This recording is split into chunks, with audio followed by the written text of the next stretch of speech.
Coming to Nani అన్న ఎక్కడి నుంచి స్టార్ట్ చేయాలో కూడా అర్థం కావట్లేదు అన్న.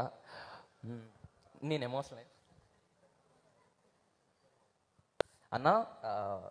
ఒక చిన్న నాని అన్న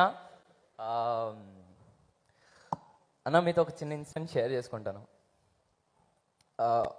యాక్చువల్గా మనుషుల్ని అంటే మన లైఫ్లో ఏదైనా హై మూమెంట్ ఉన్నప్పుడు ప్యానిక్ అటాక్ వస్తుంది అన్న. అలాంటిది మనుషుల్ని కలిస్తే కూడా ప్యానిక్ అవుతాం అనేది సరిపోదాలో మీతో ఫస్ట్ డే నేను షూట్ చేసినప్పుడు నాకు ఫీలింగ్ వచ్చింది. అండ్ మీరు ఎప్పుడు నా పక్కన ఉన్నా అది అలాంటి ఫీలింగ్ వేరే ఉంటుందన్న. Thank you so much. నేను అవ్వద్దు అనుకున్నానన్న, అయిపోతున్నాను ఎమోషనల్. యా అన్న, నీ గురించి ఎంత థ్యాంక్స్ చెప్పుకున్నా తక్కువే, ఎంత మాట్లాడినా తక్కువే. థ్యాంక్ యూ సో మచ్ అన్న. నాలాంటి ఎంతో మంది యంగ్స్టర్స్కి ఇన్స్పిరేషన్ నువ్వు.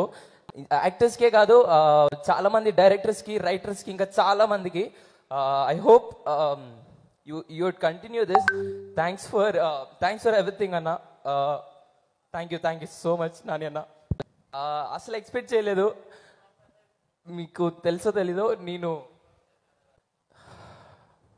మీకు తెలుసో తెలీదు అన్న, ఫలక్నామా దాస్ చేసేటప్పుడు నేను ఫలక్నామా దాస్ సినిమా చేసేటప్పుడు నేను అలా ఒక మూలకుండి మిమ్మల్ని దూరం నుండి అలా చూశాను. అండ్ కట్ చేస్తే సరిపోదా శనివారంలో మీతో పక్కన యాక్ట్ చేశాను. That's a dream come true for me. And అలాంటి మీరు వాల్ పోస్టర్ సినిమాస్లో లాట్ ఆఫ్ యంగ్స్టర్స్ లైక్ మీ ఎంతో మంది అనుకుంటారు మీతో వర్క్ చేయాలని. మీరు నాకు ఇంత గొప్ప అవకాశం ఇచ్చినందుకు thank you so much. I love you, Nani Anna. I love you so much.